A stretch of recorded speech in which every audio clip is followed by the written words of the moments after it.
Bom, pessoal, então hoje eu vou fazer a gravação da aula de síndromes motoras, tá? Deixa eu projetar aqui. Bom, então, hoje a gente vai falar sobre as principais síndromes motoras, certo? Então, quando a gente fala sobre síndromes motoras, as principais síndromes motoras que a gente tem é a síndrome do neurônio motor superior e inferior, tá? É a síndrome da placa motora, a síndrome muscular ou síndrome miopática, a síndrome extrapiramidal e a síndrome cerebelar.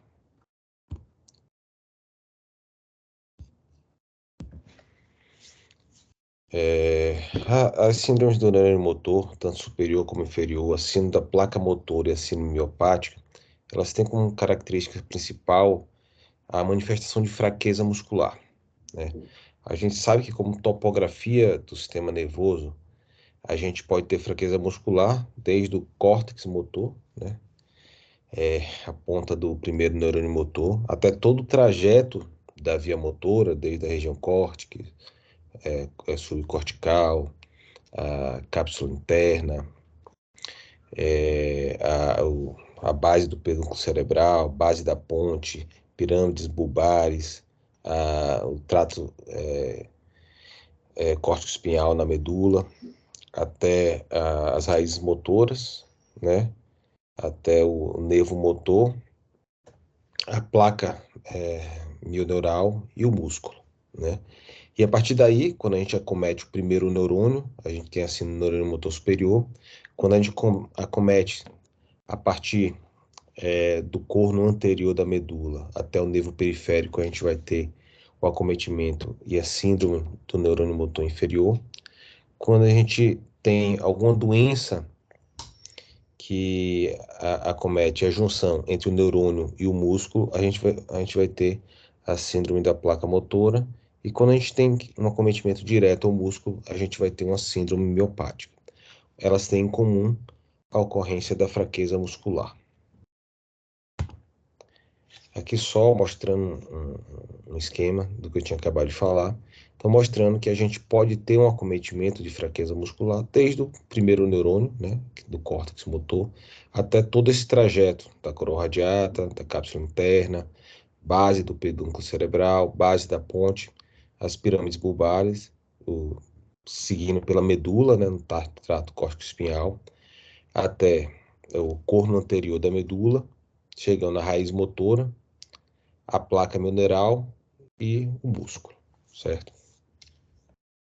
Cada uma dessas síndromes, elas vão ter características diferentes, características semiológicas diferentes, o que vai permitir com que a gente junte essas características somadas à fraqueza muscular e a gente consiga, inclusive, topografar onde mais provavelmente vai ter a lesão.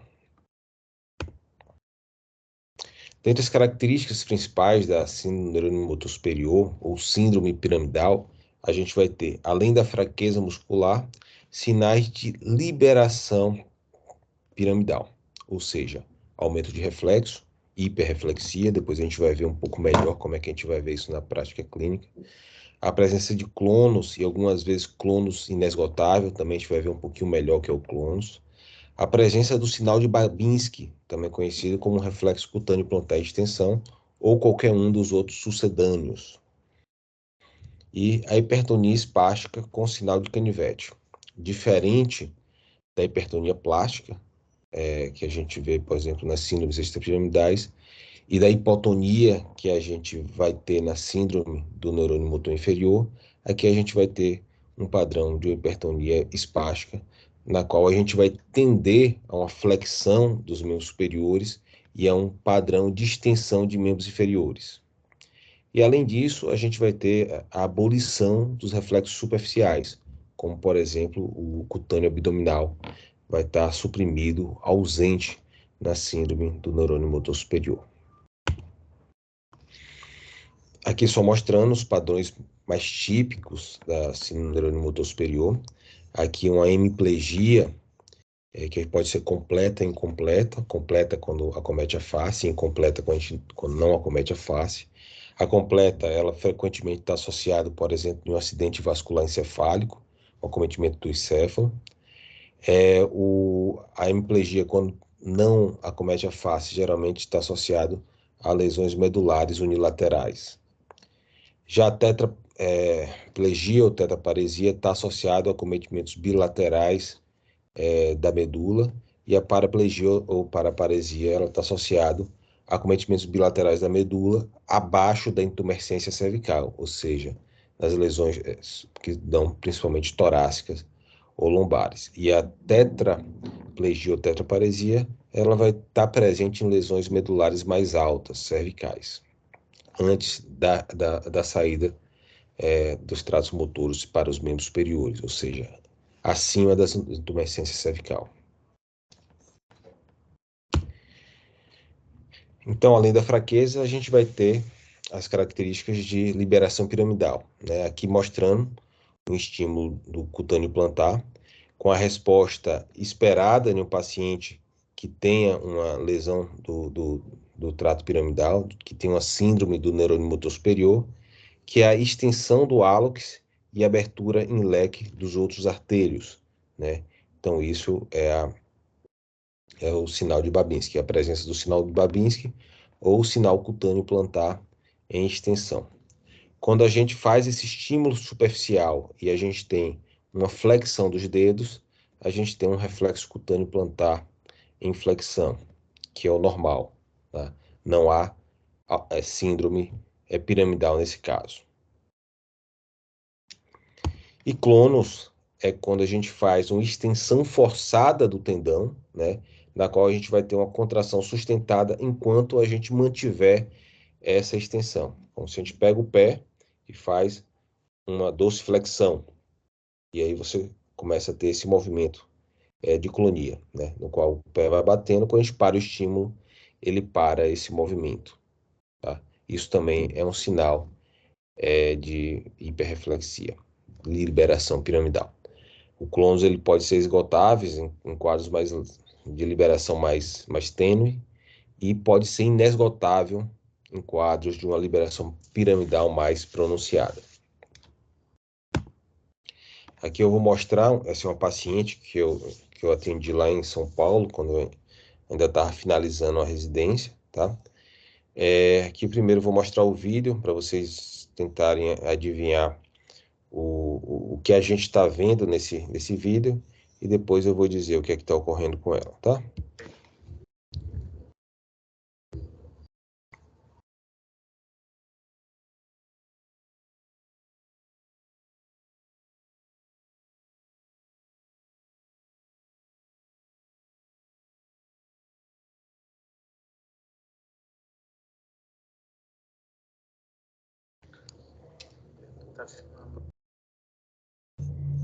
Então, se vocês conseguiram perceber, essa paciente tem sinais claros de liberação piramidal, tá?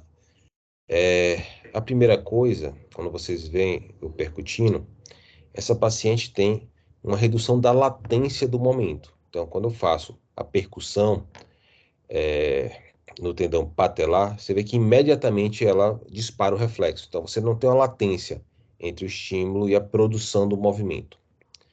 Além disso, ela tem movimentos bilaterais, o que a gente chama de sincinesia ou sinreflexia, que isso também é um sinal de hiperreflexia.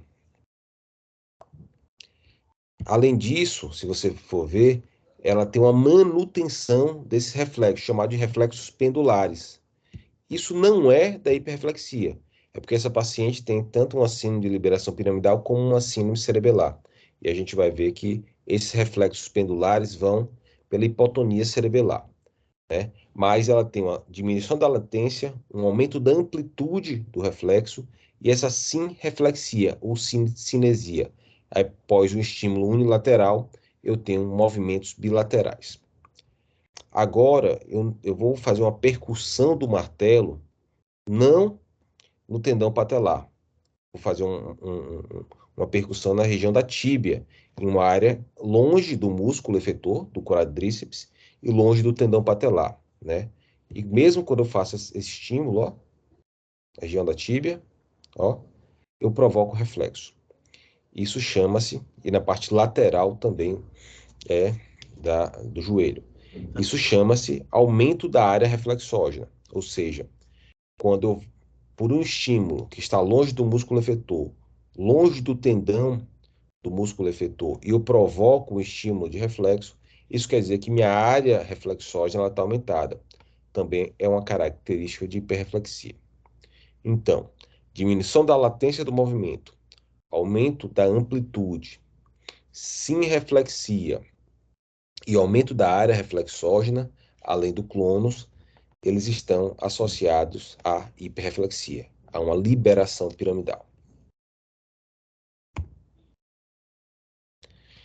Além disso, a gente tem esse padrão de aumento de tônus, aqui como eu tinha falado antes. Esse é o padrão chamado Wernicke-Menn, na qual a gente tem uma tendência a uma flexão dos membros superiores e uma extensão dos membros inferiores. Provavelmente acredita-se que esse padrão ele foi se criado por uma necessidade evolutiva dos macacos, por exemplo, quando tinham traumas cranianos, para eles conseguirem ainda assim se manterem, se pendurarem nos galhos, né? É conhecido também como o sinal do canivete, na qual você tem uma dificuldade inicial, né, para abertura do músculo, com a facilitação posterior, certo? Como está mostrando nesse desenho esquemático, comparando ao tipo de hipertonia com o canivete. Aqui eu vou mostrar mais dois padrões de marcha, tá? Essa é da paciente inicial e esse do irmão da paciente, tá? Vou mostrar, então vocês conseguem ver. Vou deixar para vocês analisarem inicialmente a característica da marcha. Depois eu vou definir o que está ocorrendo com ela.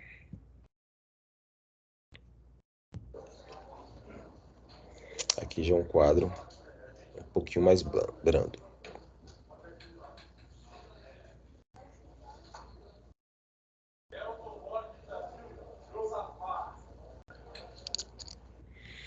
Então, pessoal, como é que é essa marcha espástica? Lembra que eu falei que em membros inferiores, a síndrome do neurônio motor superior, ele tem uma tendência a ter uma extensão. Então, se você olha para o joelho, olha para o joelho aqui desse paciente, não há uma flexão do joelho. O paciente anda como se fosse um pau rígido, né? Então, ele não flete o joelho, ele simplesmente vai andando sem ter nenhuma elevação do pé. Isso é uma característica importante da marcha espástica. Em casos mais graves, ela começa a fazer uma tesoura, tá? Bilateral. Olha como essa paciente ela começa a tesourar, também conhecida como marcha em tesoura. Além de não fazer nenhum tipo de flexão com o joelho, ela começa a quase entrecruzar as pernas. Então, essa é uma característica típica da marcha espástica, tá? Por conta desse aumento de tônus, na qual a gente tem uma tendência à extensão de membros inferiores e uma redução da flexão do joelho ou de elevação do pé, e em casos mais graves ele começa a ter um cruzamento de um pé com o outro, chamado de marcha em tesoura, tá? Quando é unilateral, você pode ter aquele padrão de uma paresia espástica, na qual só um, um, um dos pés ele faz o movimento de tesouramento, né? Então ele faz como se fosse uma foice, certo? Então essas são marchas caracteristicamente espásticas. Lembrando também que na síndrome do neurônio motor superior, os reflexos superficiais, diferentes dos reflexos tendíneos que estarão exacerbados, os reflexos superficiais, eles vão estar suprimidos. Aqui, como exemplo, os cutâneo-abdominais, na qual a resposta correta era após o estímulo, você tem uma movimentação devido à contração dos músculos abdominais, uma movimentação da cicatriz umbilical ao lado do estímulo. E aqui, na síndrome do neurônio motor superior, a gente não vai ter essa movimentação. Bom, aqui são os principais exemplos. Então, se a gente pensa que o primeiro neurônio ele vai do córtex até a ponta anterior da medula, as principais causas são as doenças que vão acometer essa região, como acidente vascular encefálico ou até medular, a esclerose múltipla, na qual é uma doença que vai fazer uma atividade inflamatória no sistema nervoso central, tumores cerebrais intracranianos, né? Traumatismo cranianos, encefalopatia anóxica, né? O sofrimento dos neurônios por uma redução ou da perfusão cerebral, com uma falta de suprimento do sangue ou uma falta de suprimento de oxigênio. A esclerose lateral amiotrófica, que na verdade a esclerose lateral amiotrófica é uma doença do neurônio motor superior e inferior. Quando a gente tem um acometimento apenas do neurônio motor superior, a gente tem o nome de esclerose lateral primária, tá? Mas o acometimento do neurônio motor superior, ela está tanto na esclerose lateral amiotrófica quanto na esclerose lateral primária. No entanto, a esclerose lateral amiotrófica, ela vai ter tanto superior como inferior. E qualquer outra causa, desde encefalites, desde processos inflamatórios, infecciosos, que podem ocorrer no cérebro ou na medula, né? Podem levar a pacientes a apresentarem uma síndrome piramidal ou uma síndrome do neurônio motor superior.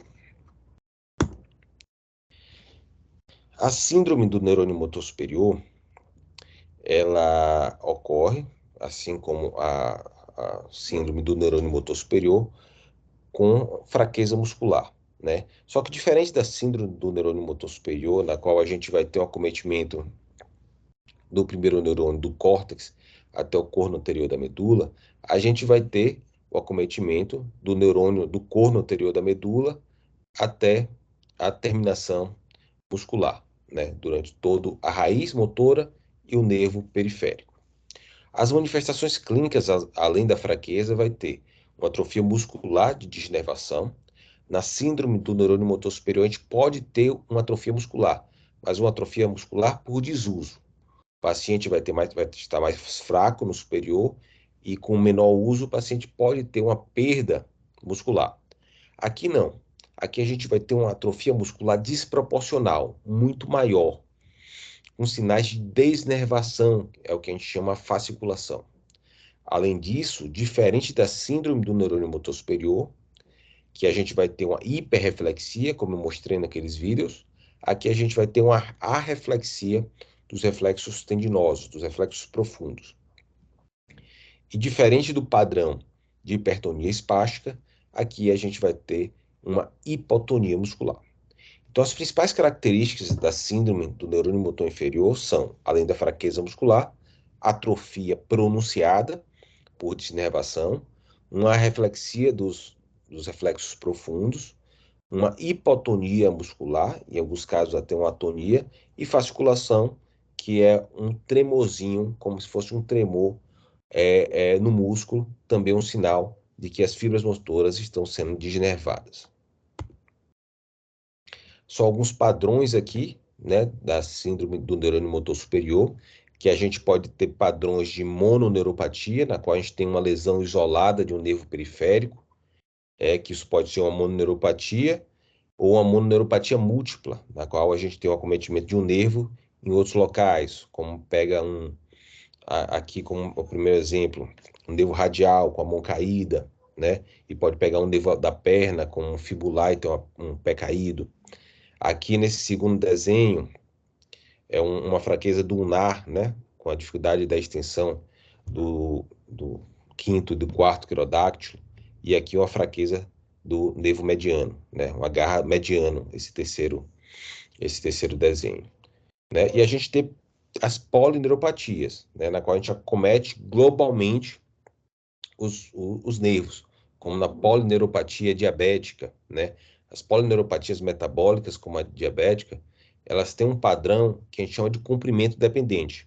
Elas começam a afetar as fibras que têm um maior comprimento, que são as fibras dos membros inferiores. Então, os principais sintomas, elas vão ocorrer nos pés, vão ascendendo até tornozelo. Quando chega próximo de joelho, começa a ter um acometimento da mão, né? Por conta das lesões metabólicas. Então, ela acomete globalmente os nervos, diferente das mononeuropatias, né, que pode ser por um trauma de um nervo ou mesmo uma doença inflamatória de um único nervo, tá? Então, a gente pode classificar a fraqueza do neurônio motor de uma forma didática, como acometimento de um nervo isolado, de múltiplos nervos isolados ou de um conjunto de múltiplos nervos ao mesmo tempo, que são as polineuropatias.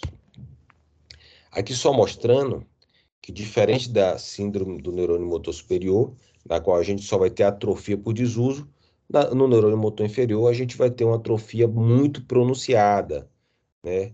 Aqui as atrofias tenares, tem atrofia hipotenar também, bem pronunciada, né? Aqui entre as interfalangianas, aqui os músculos, né? Todos os músculos tenares e também, com certeza, os hipotenares também estão bem atrofiados, né? Desproporcionalmente, provavelmente associado a uma doença do neurônio motor inferior. E aí as principais causas, como eu falei, polineuropatia diabética, então a neuropatia diabética metabólica é uma coisa importante. Neuropatias traumáticas, simplesmente, existem algumas lesões, por exemplo, do radial, como a paralisia do sábado à noite, na qual é bem associado pacientes que fazem ingesta alcoólica, que dormem em cima do braço, acordam com a mão caída. A hanseníase, né, que está associado a um quadro de polineuropatia, um quadro importante, inclusive epidemiologicamente no Brasil. Deficiências nutricionais, como, por exemplo, deficiência por B12, está associada à polineuropatia, deficiência por B1.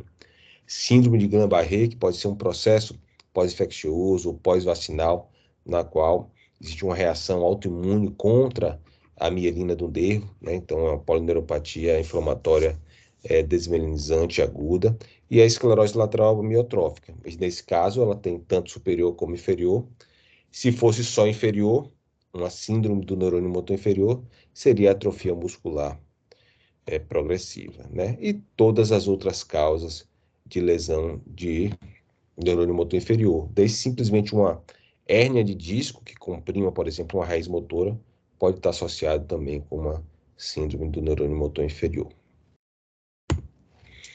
E já saindo então das síndromes do neurônio motor, a gente vai para a síndrome da placa motora, né? Agora a gente já não está mais falando de nervo, aqui a gente está falando em ter a junção do nervo com o músculo, né? Algumas características são bem marcantes nessa síndrome da placa motora, como uma fraqueza flutuante. Em alguns casos, ela é pior durante o período da tarde ou vespertino, e em alguns outros casos ela pode ser pior no início do dia, depende do tipo de doença que acomete a placa motora. Comumente os reflexos vão estar preservados, né? Ou em casos mais graves ou mais crônicos, na qual a gente já tem uma perda de unidades musculares importantes, a gente pode ter uma redução dos reflexos. E o tônus muscular é mantido, né? Em alguns casos, como os casos graves, a gente pode ter uma redução de tônus também, mas, em geral, reflexos e tônus, eles são relativamente mantidos, e a característica é de uma fraqueza flutuante. A gente vai ter dois protótipos, na verdade, de doença de placa motora. A gente vai ter outras causas, claro. A miastenia graves, que é o grande protótipo do acometimento pós-sináptico da placa motora, na qual a gente vai ter os músculos que a gente mais utiliza, eles vão ser os músculos que vão ser mais acometidos. Então, os músculos oculares, prioritariamente, então muitos pacientes eles vão ter ptose palpebral, diplopia, visão dupla, por conta que são músculos que a gente utiliza muito, né? Caracteristicamente, quanto mais utiliza, mais fraco, mais a gente gasta acetilcolina na fenda sináptica e mais fraco a gente fica, né?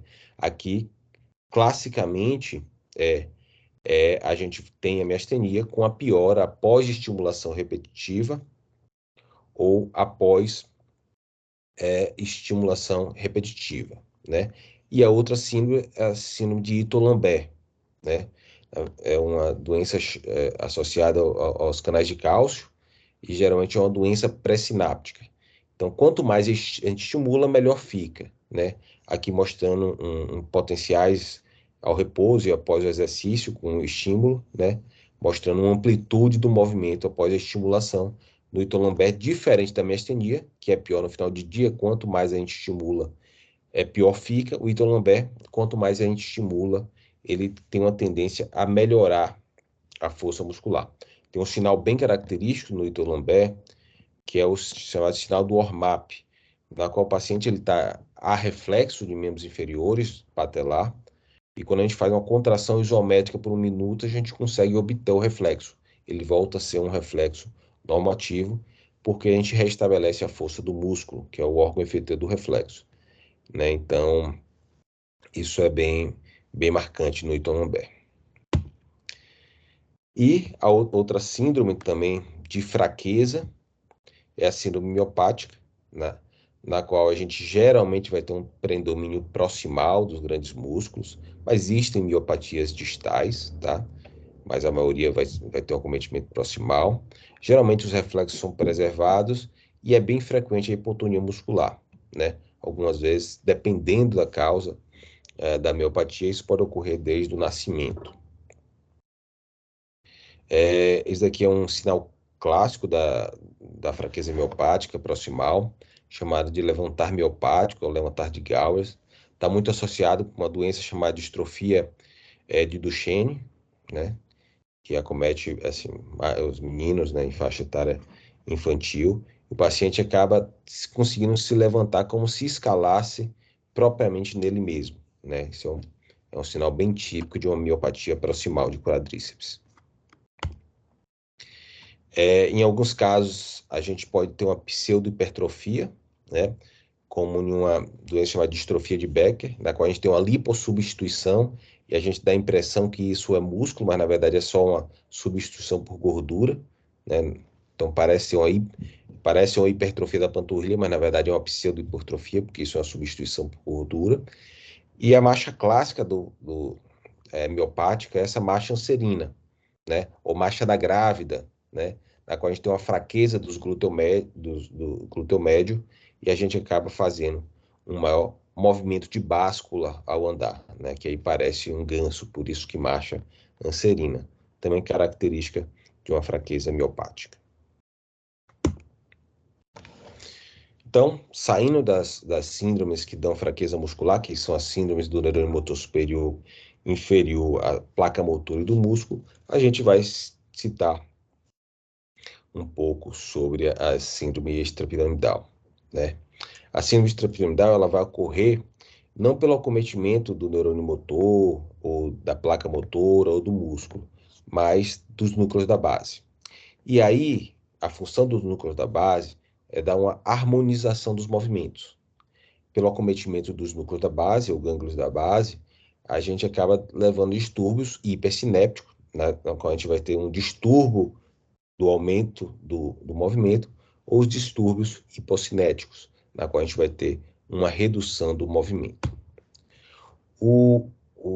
A síndrome típica hipocinética extrapiramidal é a doença de Parkinson, na qual a gente vai ter os sinais bem típicos de Parkinson, que é aquela rigidez, e diferente da síndrome do neurônio motor superior, é uma rigidez em roda denteada, na qual o movimento,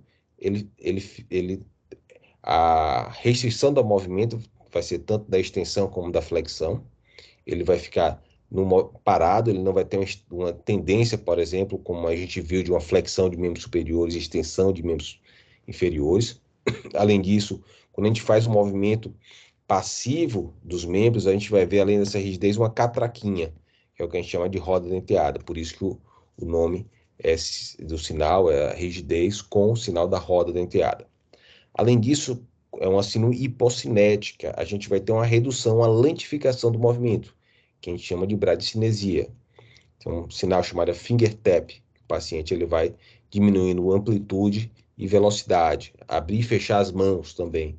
O paciente com uma síndrome parkinsoniana, ele vai ter uns movimentos mais lentos.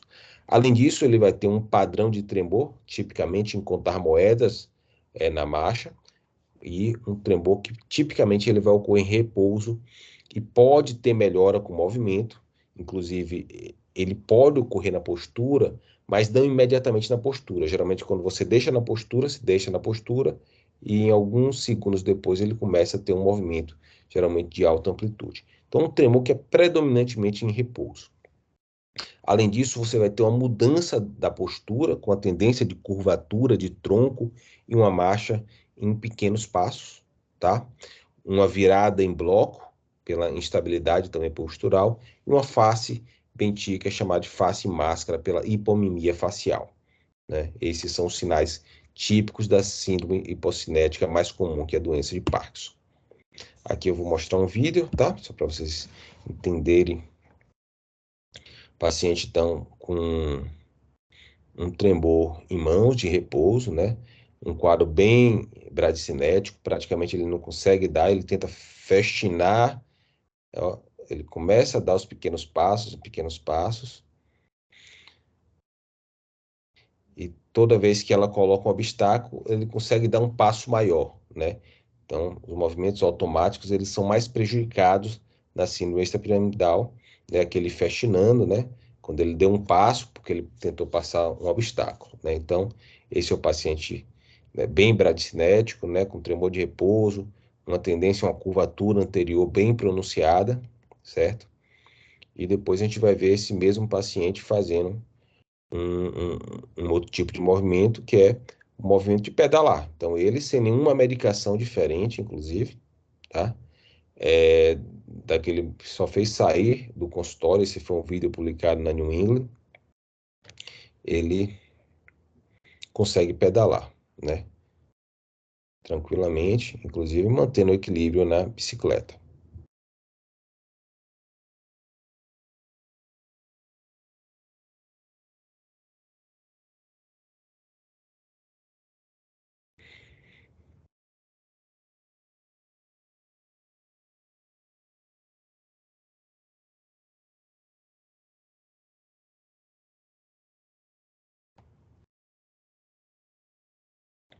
E aí, quando ele termina de andar, então você vê que ele já não consegue dar um passo. Isso é algo real, né? Parece inimaginável, mas praticamente festinando, né? Com essa tendência ao aquecimento para dar o passo, mas não consegue nem dar um passo direito, né? E tão bradicinético que ele está.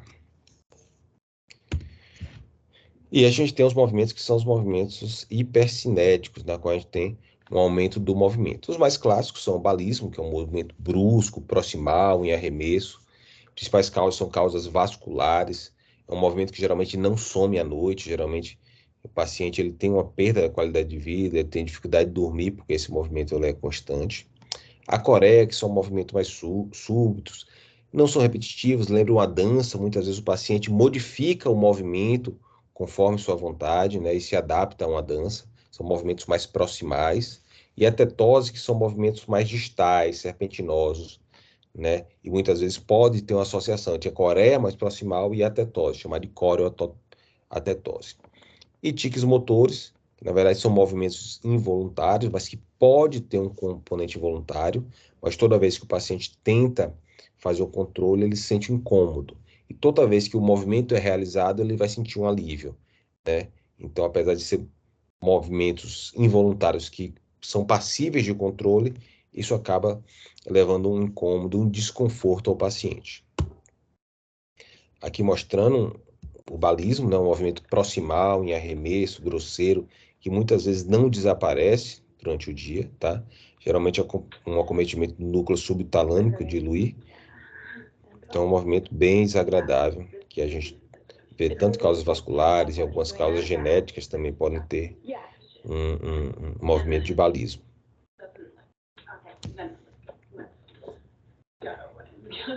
Então, bem grosseiro esse movimento, de arremesso proximal do braço.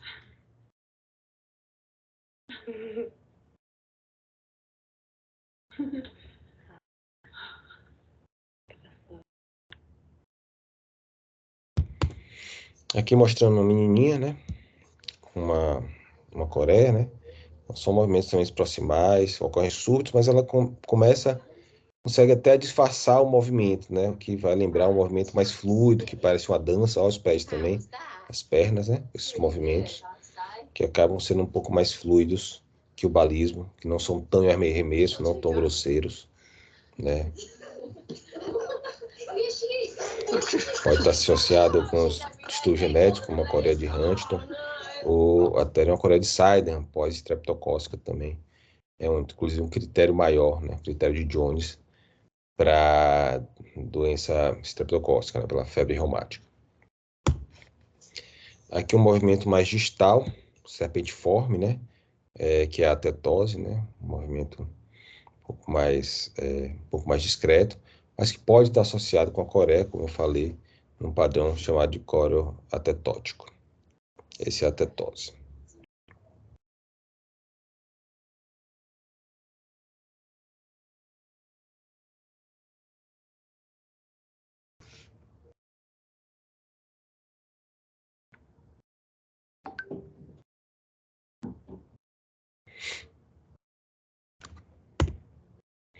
Bom, pessoal, e assim, então vou falar agora sobre a síndrome cerebelar, né? Lembrando que o cerebelo é responsável pela coordenação do movimento, e aqui a gente vai dividir esquematicamente o cerebelo no cerebelo axial, que é a parte central, na qual a gente vai controlar mais os músculos axiais e a marcha, e o cerebelo apendicular, na qual a gente vai ter um controle mais da coordenação dos movimentos mais finos distais dos membros superiores, chamada de coordenação apendicular. Lembrando que o cerebelo, as manifestações são laterais, porque as fibras ou elas não cruzam, elas cruzam duplamente, diferente do trato córtico-espinhal, que ela só cruza uma vez na pirâmide pubar. Então aqui, o mais típico da síndrome cerebelar é uma disbasia, é uma dificuldade de se manter em pé, com as bases alargadas, né? Que é a marcha táxica, justamente você anda com as bases alargadas para manter o equilíbrio. Você pode ter uma dismetria, errar o alvo, tanto nos membros superiores como nos membros inferiores. Na prova índex, nariz, nos membros superiores. Na prova calcanhar, joelho, nos membros inferiores. O tremor, diferente do tremor parkinsoniano, que é um tremor em repouso, ele é um tremor em ação. Então, um tremor que você piora quando você vai achar o alvo, tá? Então, é um tremor cinético. Além disso, tem uma incapacidade de fazer movimentos rápidos e alternados, chamado desviado cocinesia. Vai ter uma fala ebriosa, uma fala do bêbado, chamada de fala escandida, tá? E reflexos pendulares, como eu mostrei naquele caso, que ela tinha uma síndrome piramidal, mas tinha uma síndrome cerebelar também. Então, você tinha uma batida de pelo menos mais que 6 vezes, inclusive, do reflexo chamado de reflexo pendular, pela hipotonia. O paciente ele mantém o movimento pendular após os reflexos. Além disso, a gente vai ter um nistagmo e, caracteristicamente, inclusive, um nistagmo vertical, que é associado a uma síndrome cerebelar. A gente vai ter várias causas do cerebelo, as tóxicas, como o álcool, né? Desde a intoxicação aguda, acho que frequentemente vocês já devem ter visto algum colega de vocês, ou vocês mesmos, falando de uma forma briosa, dificuldade de fazer o 4, né? No teste do trânsito, de ter uma marcha com as bases mais próximas, né? Pode ter por tumores cerebelares, lesões isquêmicas, AVC cerebelares, algumas doenças genéticas, como as ataxias espinocerebelares ou a síndrome de Friedreich, que é uma doença recessiva, e várias outras doenças que podem acometer o cerebelo, né? E dar essa típica alteração, essa típica síndrome cerebelar. Aqui eu vou botar alguns casinhos, pessoal, assim, como não há uma interação, essa aula, ela, ela não, eu estou dando, mas assim, não tem nenhum aluno aqui, eu vou acabar respondendo os meus próximos casos, né? Mas o primeiro caso é um paciente de 65 anos, do sexo masculino, hipertenso, diabético, que teve uma paresia direita súbita há 30 dias, né? Toda vez que a gente pensa em súbito, a gente tem que pensar em causas vasculares, que ocorreu de uma hora para outra, né? No exame, ele tem uma força grau zero em mídio direito, reflexo mais 4, uma hiperreflexia à direita, espasticidade à direita, uma hipertonia espástica, e sinal de Babinski à direita. Que síndrome que vocês pensariam, pessoal? Vou dar um tempo para vocês pensarem em casa. Então, essa seria uma síndrome do neurônio motor superior, né? Com uma hemiparesia, inclusive uma hemiparesia provavelmente completa, apesar de eu não ter colocado aqui, e ocorre de uma forma súbita, causas vasculares, provavelmente aqui uma hipodensidade no território da cerebral média esquerda, né? Um acidente vascular encefálico, agudo, né? Causando o paciente com fatores de risco vasculares, que é a hipertensão e diabetes. Caso 2, 30 anos. Então, tetraparesia, fraqueza dos 4 membros, diplopia, fusão dupla, flutuante que piora no fim do dia. Ao exame, uma tetraparesia, grau 4 em 5, reflexos normais, sem alterações em tônus e ausência de sinal de Babinski, né? Reflexo cutâneo plantar em flexão. Lembra que eu falei, né, pessoal? Então, qual é a síndrome que está associado a uma flutuação motora, que pode ter uma tetraparesia e mantém normal tônus e reflexo? Então, síndrome de placa motora, né? Piora durante o fim do dia, qual é o protótipo? Né? Se a gente ainda tivesse uma pitose palpebral, né, associado, seria miastenia graves, né? Uma síndrome de placa motora e a etiologia miastenia graves. Caso 3, então, paciente de 55 anos, quadro progressivo de tremor em repouso, não é um tremor cinético, como a gente viu, é um tremor em repouso, lentidão dos movimentos, tá? Ao exame, uma face e máscara, reflexos normais, tem uma rigidez em roda denteada, tremor de repouso, lentidão dos movimentos, instabilidade postural, e esse Babinski não tem não, tá escrito errado aqui, tá? Então, ele tem uma síndrome extrapiramidal, hipocinética ou hipercinética, hipocinética, né? Lentidão, tremor de repouso, instabilidade postural.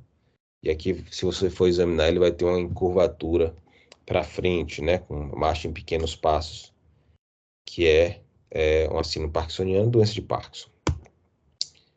Bom, pessoal, prazer da aula. Qualquer coisa, mandem um WhatsApp ou mandem um e-mail se tiverem alguma dúvida, tá bom? Vou finalizar aqui compartilhamento e finalizar a gravação da aula.